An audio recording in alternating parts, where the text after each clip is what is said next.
Good morning everyone. Sigma Arangkada is here, no? Just wanna give thanks sa mga kasama natin, ano, katatapos lang nung aming Christmas party. Ginanap doon sa Valenzuela, no? Shoutout muna doon sa ating chairman ng Sigma Pilipinas, si Jeff Manyala. Gusto ko lang magpasalamat doon sa ating mga kasama sa Parañaque, Las Piñas, no? Nagulat kami talaga doon sa pagdating nila kasi we are not expecting kung ano yung dala nila para sa ating mga kasama, no? Wala silang sinasabi kahit no habang bumabiyahe sila, nasiraan na yung motor ulit sa biyahe, naputulan ng kable. Hindi sila nagsasabi kung kaninong motor yung nasiraan, no?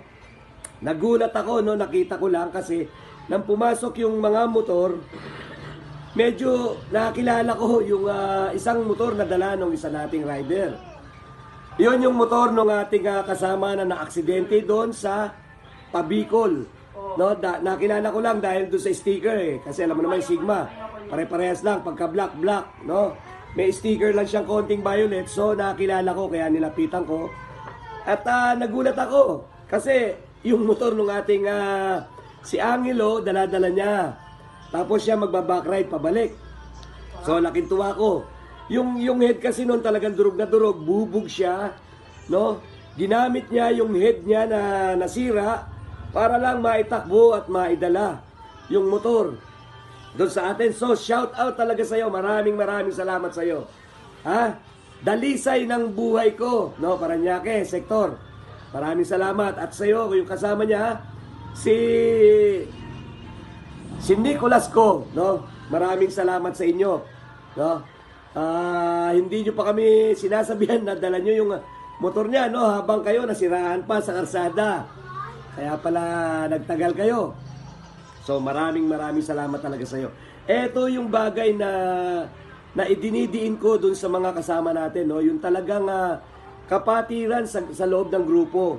Kaya lagi nating sinasabi kapag may bago tayo at may mga interesadong miyembro, kung ano ba yung maiaambag natin sa mga kasama natin. Hindi yung maghihintay tayo kung ano ang mapapakinabangan natin sa loob ng grupo. Kasi minsan, kapag naghihintay tayo, medyo sama lang ng loob ang aabuti natin. Kasi hindi lahat talaga nakapag-aambag.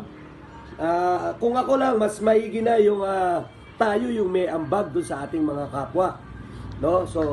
So napaka ano talaga nito.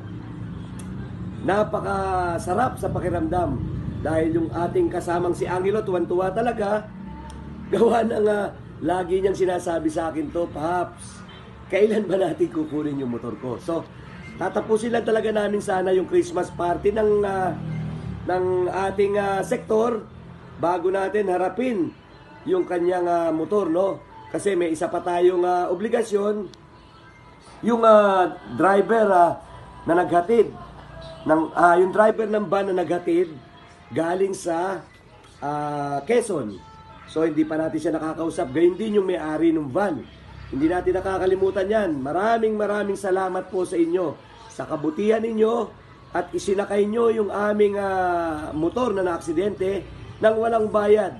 Kahit na nahabangga namin yung inyong van, no, napakabuti. At napakabait nung driver nito, gayon din yung may-ari. Saludo kami sa inyo, sir. Magkikita po tayo. Magpapasalamat kami sa inyo. Hindi namin makakalimutan yung araw na yon. Naihatid nyo pa kami sa ospital. At syempre, hindi naman namin gustong maperwisyo yung inyong hanap buhay. So, nagpapasalamat kami at dinala nyo yung aming motor. Maraming salamat sa lahat. Maraming salamat po ulit. So, Sigma Arangkada, eto na tayo. Pakikita ko sa inyo yung motor ni Angelo. Maraming salamat.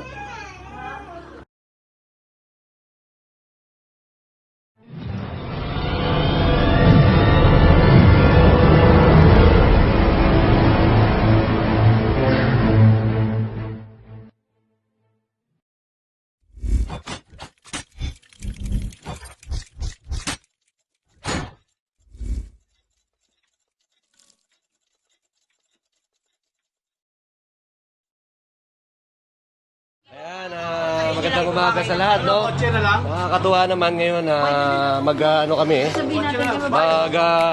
Ay, Kotse na lang kayo. kotse kami. Ikaw na lang kaya mag-kotse. Ay, teka lang. Ayan ha. Magdaraos kami ngayon dito sa Valenzuela ng Christmas party, ano? Kasama yung ating ibang sektor. Ayan, nakaset up na yung ating TV at saka yung video okay, no? Sponsored by Bro Hebron yan. No, ang nakakatuwa, dumating yung ating mga kasama sa Parañaque, Las Piñas, no? Ito ang nakakatuwa dahil may sorpresa na dala itong mga to. No? Dala-dala yung ating motor na na-aksidente.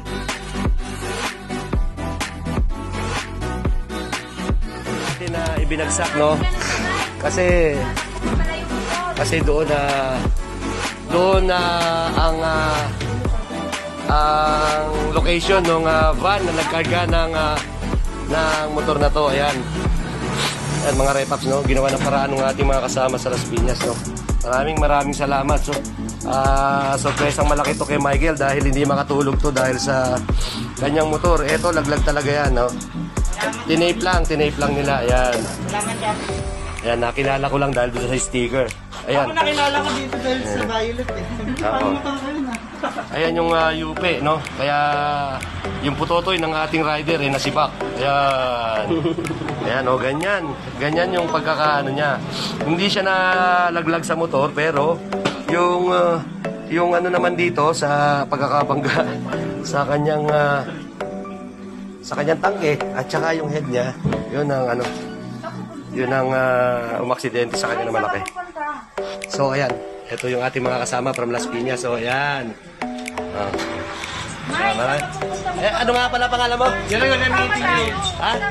Ito si Ariel. Yan, siya yung nag-drive ngayon ng motor ni Angelo. Ayan. Patay mo na aircon. Ito si Nicolas. Ayan, tumaba eh. Last time nakita ko to, macho eh. Ayan.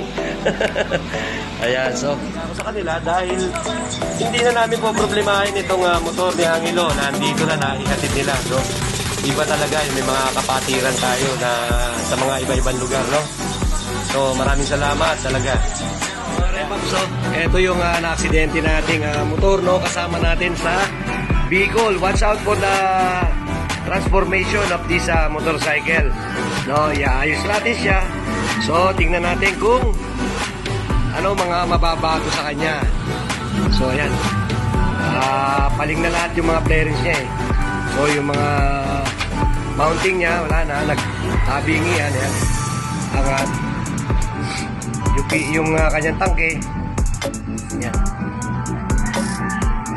So, magkakaroon ng big transformation yung motor na to. So, abangan nyo mga repaps, ha? Okay.